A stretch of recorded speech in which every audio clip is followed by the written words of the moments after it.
দর্শক স্বাগত আন্তর্জাতিক সংবাদে, সাথে আছি আমি নুজহাত রহনুমা।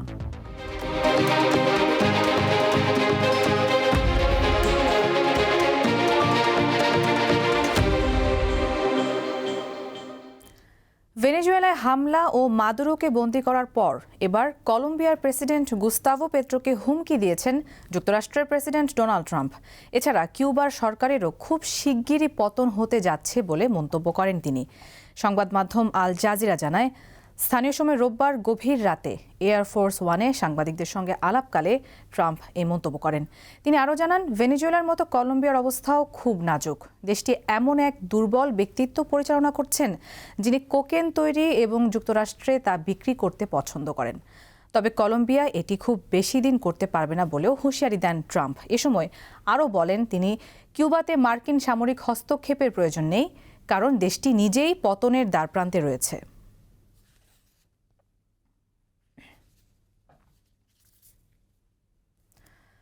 ভেনেজুয়েলার প্রেসিডেন্ট নিকোলা মাদুরো এবং তার স্ত্রী সিলিয়াকে আজ নিউ ইয়র্কের আদালতে তোলা হবে। এর মাধ্যমে মাদুরোর বিরুদ্ধে মাদক পাচারের মামলার আইনি লড়াই শুরু হবে। এর মধ্যেই ভেনেজুয়েলার অন্তর্বর্তী প্রেসিডেন্ট ডেলসি রদ্রিগেজ সঠিক কাজ না করলে মাদুরোর চেয়েও বড় মূল্য দিতে হতে পারে বলে সতর্ক করেছেন যুক্তরাষ্ট্রের প্রেসিডেন্ট ডোনাল্ড ট্রাম্প। এদিকে ভেনেজুয়েলায় চালানো যুক্তরাষ্ট্রের সামরিক অভিযানের সময় কিউবার কমপক্ষে ৩২ জন নাগরিক নিহত হন বলে জানিয়েছে হাভানা। এই ঘটনায় ২ দিনের জাতীয় শোক ঘোষণা করেছে কিউবা। শনিবার ভোরে লাতিন আমেরিকার দেশ ভেনেজুয়েলায় আকস্মিক হামলা চালিয়ে প্রেসিডেন্ট নিকোলাস মাদুরো ও তার স্ত্রী ফার্স্ট লেডি সিলিয়া ফ্লোরেসকে ধরে নিয়ে যায় যুক্তরাষ্ট্রের সেনারা। মাদুরো ও তার স্ত্রীকে ইতোমধ্যে যুক্তরাষ্ট্রে নেওয়া হয়েছে এবং তাদেরকে আমেরিকান বিচারের মুখোমুখি করা হবে বলে জানিয়েছেন মার্কিন প্রেসিডেন্ট ডোনাল্ড ট্রাম্প। দ্বিতীয় মেয়াদে ক্ষমতা নেওয়ার পর থেকেই মাদুরোকে প্রধান নিশানা বানান ট্রাম্প। তার অভিযোগ, ভেনেজুয়েলার সরকার যুক্তরাষ্ট্রে মাদক পাচার ও অবৈধ অভিবাসী পাঠানোর মতো অস্থিতিশীল কার্যকলাপের সাথে জড়িত। গত বছর মাদুরোকে বিশ্বের অন্যতম বড় মাদক পাচারকারী হিসেবে অভিযুক্ত করে তার মাথার দাম $5 কোটি ঘোষণা করে ট্রাম্প। বিশেষজ্ঞরা বলছেন, ট্রাম্পের দেয়া অনেক অভিযোগেরই যথেষ্ট প্রমাণ নেই।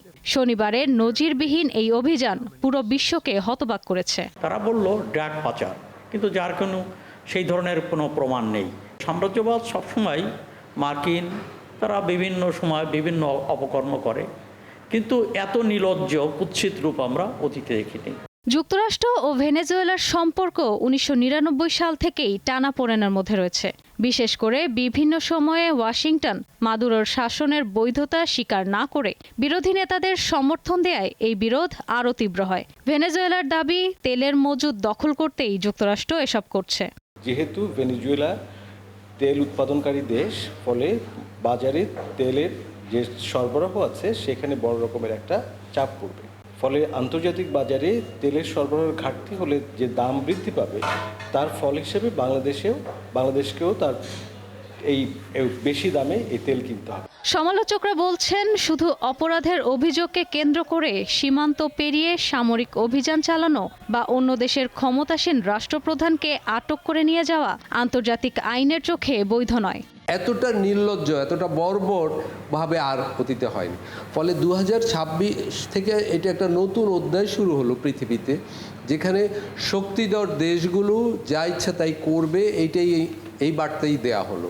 ট্রাম্প জানিয়েছেন, ভেনেজুয়েলায় শান্তিপূর্ণভাবে ক্ষমতা হস্তান্তর না হওয়া পর্যন্ত যুক্তরাষ্ট্র দেশটি চালাবে। তবে ভেনেজুয়েলার প্রেসিডেন্ট মাদুরোর অনুপস্থিতিতে দেশটির ভাইস প্রেসিডেন্ট ডেলসি রদ্রিগেজ অন্তর্বর্তী প্রেসিডেন্টের দায়িত্ব পালন করবেন বলে আদেশ দিয়েছে দেশটির সুপ্রিম কোর্ট। ইশরাত সুমা, দীপ্ত বার্তা কক্ষ। ভেনেজুয়েলার প্রেসিডেন্টকে গ্রেপ্তারের পর বিশ্ব রাজনীতিতে আবারও আলোচনায় মার্কিন রেজিম চেঞ্জ পলিসি। ডোনাল্ড ট্রাম্পের দ্বিতীয় মেয়াদে মাদুরোর পতন যেন ৮০-র দশকের সেই আগ্রাসী মার্কিন পররাষ্ট্রনীতিরই প্রতিফলন।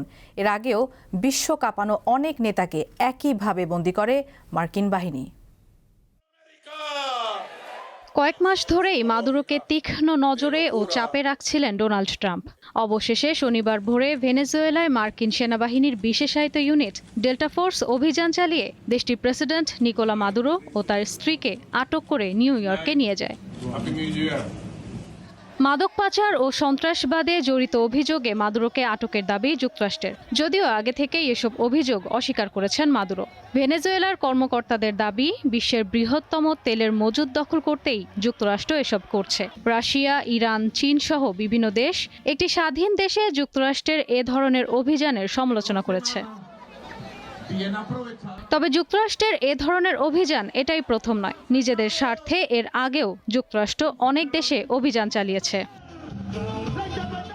1989 সালে গভীর রাতে তৎকালীন সামরিক শাসক জেনারেল ম্যানুয়েল নোরিয়েগাকে অপসারণের জন্য পানামায় হামলা চালিয়েছিল যুক্তরাষ্ট্র।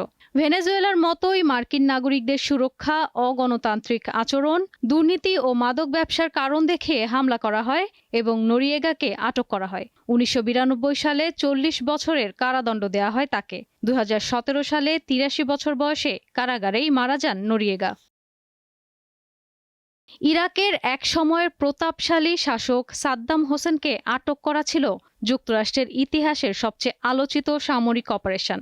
2003 সালের 20 মার্চ যুক্তরাষ্ট্রের নেতৃত্বাধীন পশ্চিমা সামরিক জোট ন্যাটো ইরাকে হামলা চালায়। দীর্ঘ 9 মাস গোয়েন্দা নজরদারির পর ইরাকের তিকরিতের একটি গোপন সুড়ঙ্গ থেকে সাদ্দামকে আটক করা হয়। পরবর্তীতে ইরাকি ট্রাইব্যুনালের মাধ্যমে বিচার করে 2006 সালে ফাঁসি দেওয়া হয় সাদ্দামকে।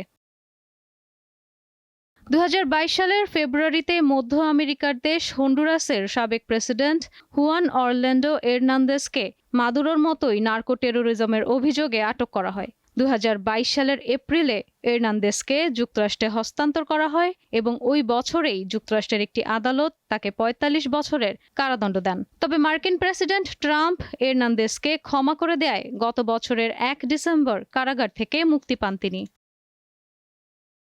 লিবিয়ার দীর্ঘদিনের শাসক মুয়াম্মার গাদ্দাফিকে ক্ষমতাচ্যুত করার পেছনে প্রধান চালিকা শক্তি ছিল ওবামা প্রশাসনের প্রত্যক্ষ মদদে পরিচালিত ন্যাটো অভিযান। যদিও দেশটির বিদ্রোহীরা তাকে হত্যা করেছিল, তবে লিবিয়ার আকাশে মার্কিন ড্রোন ও ফ্রেঞ্চ যুদ্ধবিমান গাদ্দাফির কনভয়ে হামলা চালিয়ে তাকে অবরুদ্ধ করে ফেলেছিল। ইতিহাস বলছে, একবার যখন কোনো রাষ্ট্রপ্রধানকে যুক্তরাষ্ট্র সরাসরি মাদক সম্রাট বা সন্ত্রাসী হিসেবে চিহ্নিত করে আটক করে, তখন তার মুক্তি পাওয়া প্রায় অসম্ভব হয়ে পড়ে। বর্তমানে নিউ ইয়র্কের ফেডারেল কারাগারে বন্দী নিকোলাস মাদুরোর পরিণতিও হয়তো ম্যানুয়েল নোরিয়েগার মতোই হবে।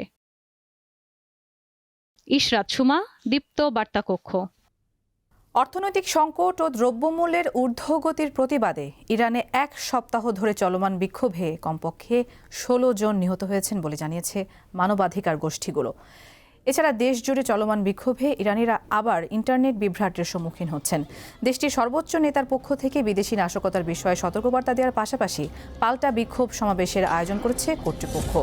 বার্তা সংস্থা রয়টার্স জানিয়েছে, ইরানের পশ্চিমাঞ্চলে সবচেয়ে তীব্র সংঘর্ষের খবর পাওয়া গেছে, তবে রাজধানী তেহরানের কেন্দ্রীয় এলাকাগুলোতে এবং দক্ষিণে বিক্ষোভকারী এবং পুলিশের মধ্যে সংঘর্ষের ঘটনা বেশি ঘটেছে। কুর্দি অধিকার গোষ্ঠী হেঙ্গা জানিয়েছে, বিক্ষোভ শুরুর পর থেকে কমপক্ষে 17 জন নিহত হয়েছেন। অধিকার কর্মীদের নেটওয়ার্ক HRAS জানায়, কমপক্ষে 16 জন নিহত এবং 582 জনকে গ্রেফতার করা হয়েছে।